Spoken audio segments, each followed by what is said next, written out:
Or is everyone obsessed with attachment theory right now? Josh, is it me or everyone upset with attachment theory right now? Josh, is it me or everyone obsessed with attachment theory right now? Yeah, I think I am too. Yeah, I think I am too. Hello. I'm not What gonna have you lie. been seeing about it online? What have you been seeing about it online? So I've seen videos which kind of promise to like decode relationships. So I have seen videos which kind of promise to decode relationships. Of mine that haven't worked. Of mine that haven't worked. And why they haven't worked. And why they haven't worked. And they've been quite eye-opening, I'm not gonna lie. And they have been quite eye-opening. I'm not gonna lie. Yeah, I've been seeing all these online quizzes and I actually took one. Yeah, I have been seeing all these online quizzes and I actually took one. And I found out that I have a secure attachment style. And I found out that I have a secure attachment style. Which technically means that I am comfy in relationships. Which technically means I am comfy in a relationship. Can be independent. Can be independent. Of course, they're not medically binding. Of course, they are not medically binding. But I do quite enjoy doing them. But I do quite enjoy doing them. And I'm seeing all of these things on TikTok. And I'm seeing all of these things on TikTok. Relationship coaches. Influencers talking about attachment style. So influencers talking about attachment style. We're gonna get into this, right? So we're gonna get into this, right? What is attachment theory? What is attachment theory? Where does it come from? Where does it come from? So it's a pretty fundamental idea in psychology. So it's a pretty fundamental idea in psychology. It basically describes the way we create connections. It basically describes the way we create connections with other people in our life. And it starts with a simple fact. And it starts with a simple fact. As babies, we rely on other people to feed us, to care for us and protect us. Unlike many other animals, we rely on people until years after birth. And it's these relationships these relationships that we which then later form with people, which then lead to the way we create our own relationships with other people later in our life. Is supportive. And so if a parent is supportive, if they are emotionally available, if they are emotionally available, and they're predictable, we learn to trust people. And that then influences the way we trust other people in our lives. That then influence the way we trust other people in our lives. But if they're unpredictable, they're emotionally distant. But if they are unpredictable, they are emotionally distant, or they're frightening, then unfortunately that creates sort of coping strategies that we take forward. Creates sort of coping strategy that we take forward into the rest of our life. We use in our relationships. That we use in our relationships.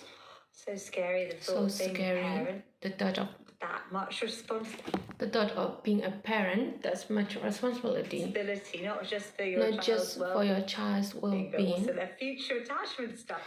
But also their future attachment style. Yeah, so the theory was developed looking at the relationships.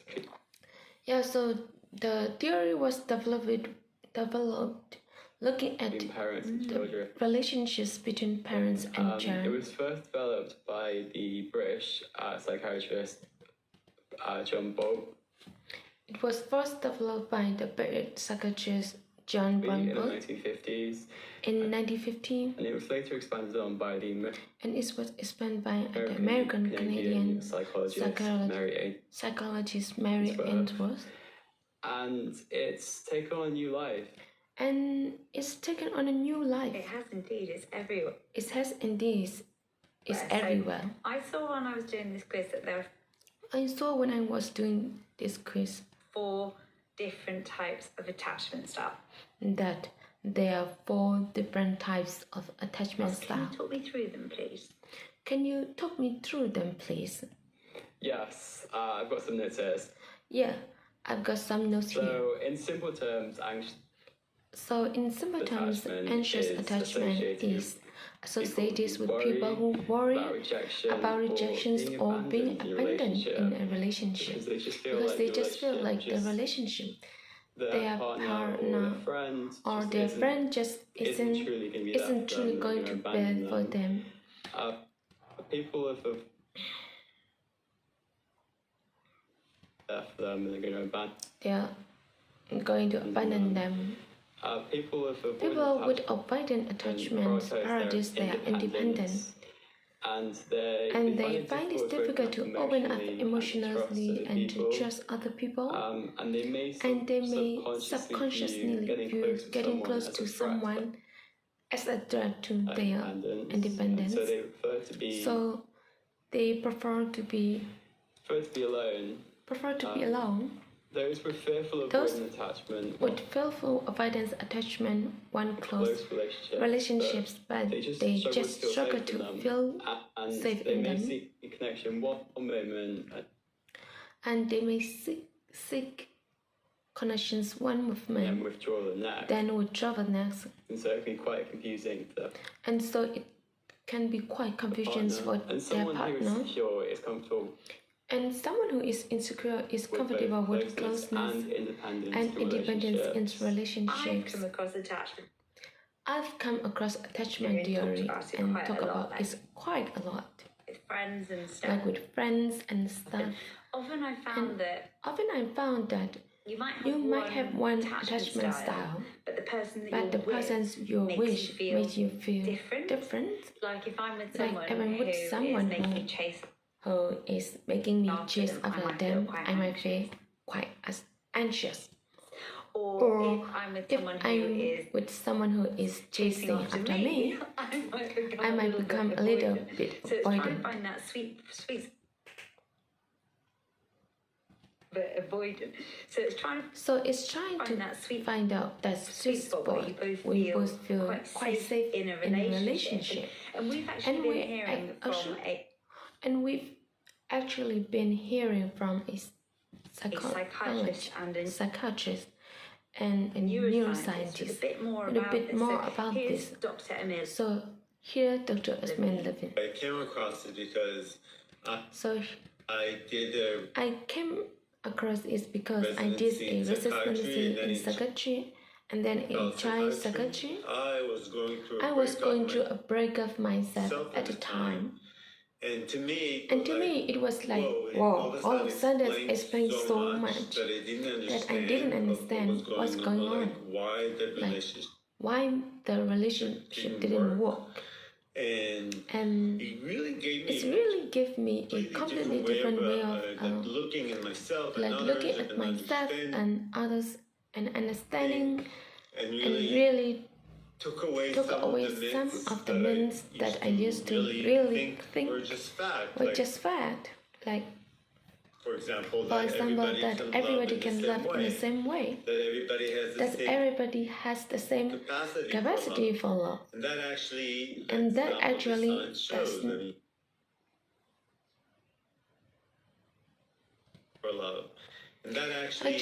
that's not the science shows.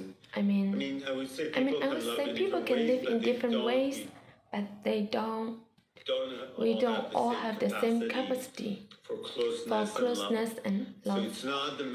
So it's not a matter of like, if that person just loved me more, they would want to be with me. It's like, no, that was this person.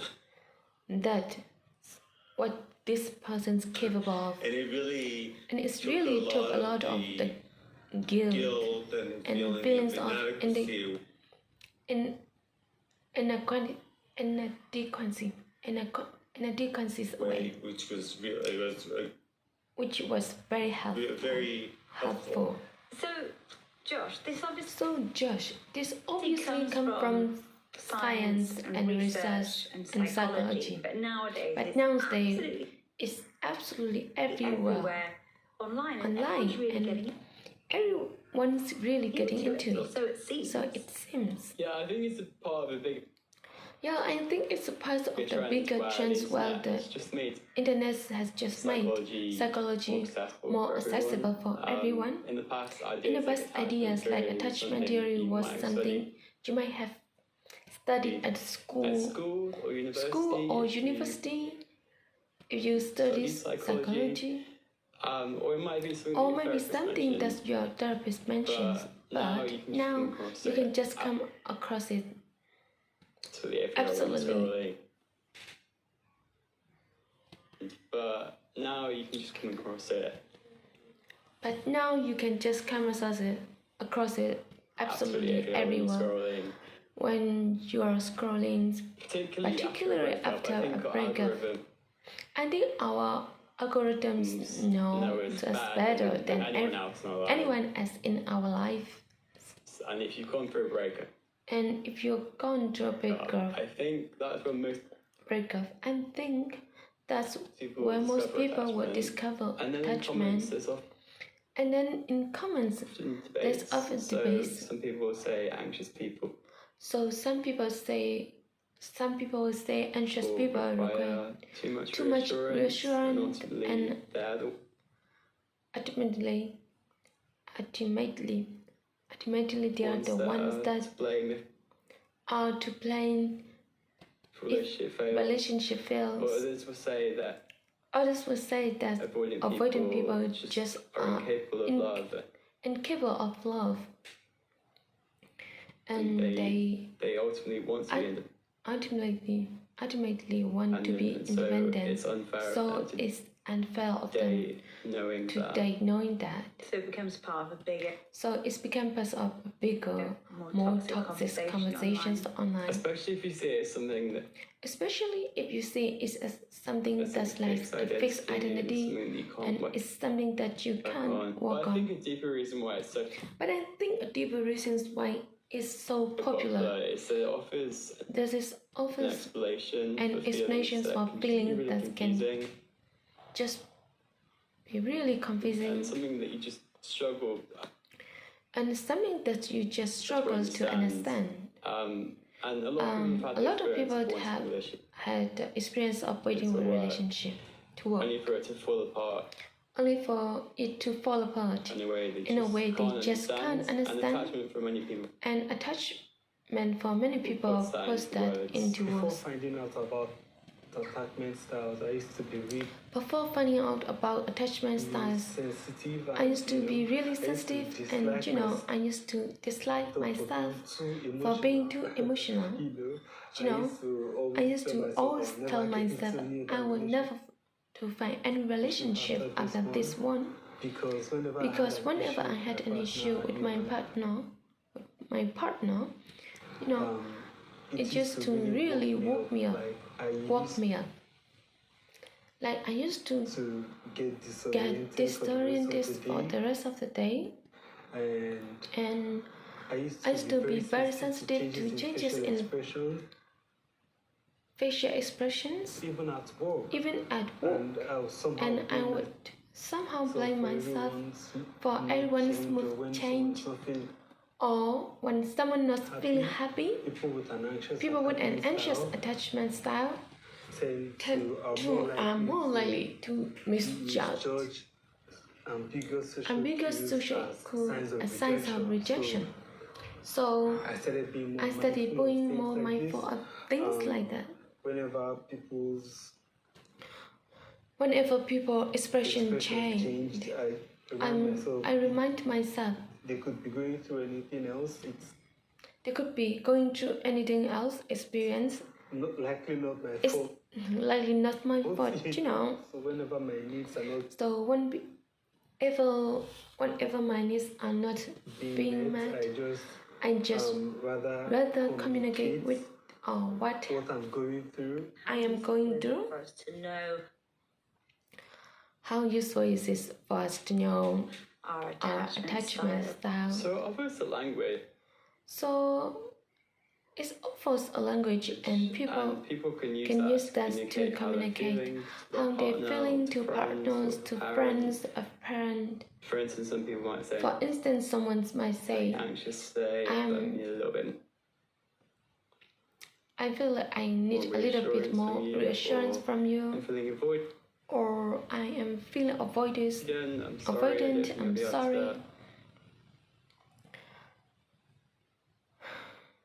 Reply, or I don't think I'll be able to reply, or I might just need some space. And people are using it to screen partners as well.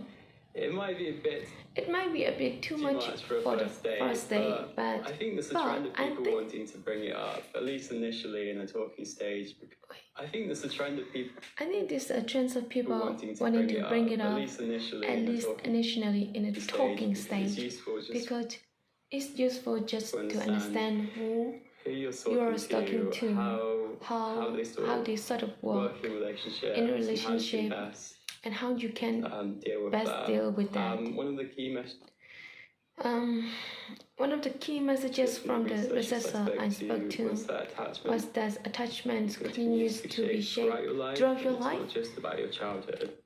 And it's not just about your childhood. And what the researchers found, and what the research has found more recently, that it's not just like an attachment describes one category. You're either anxious about you're either anxious, avoidance, or secure, and that's how you are. But it's actually not the way that things are, and it's are, more, and it's more malleable, and we can have different attachment styles with different people. Maybe about 10%. Maybe about 10% of your attachment style in childhood would actually contribute to your attachment style in adulthood. And then even one recent study in 2026 that just came out actually showed that the maternal effects on the attachment style was 3%, and actually your childhood friendships contributed 11%. So both are not huge, but the childhood friendship contributed 3 times as much as the maternal effect. And that's why I love science so much. And that's why I love science so much. Because it really helps you maybe separate.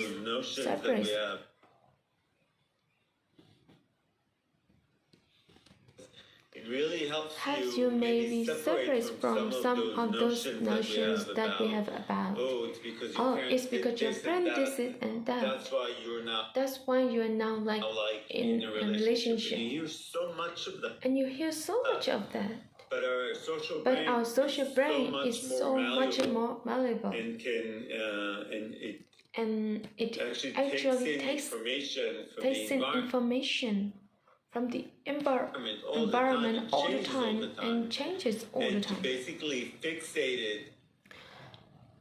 And to basically face it in childhood. It just like doesn't.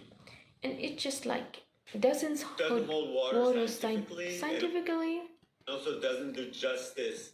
And also doesn't do justice to how how how hopeful and how capable we are. So Josh, we do love doing psychology tests and understanding understanding ourselves, ourselves, and there's sense of introspection and develop self-growth. Trendy at the moment.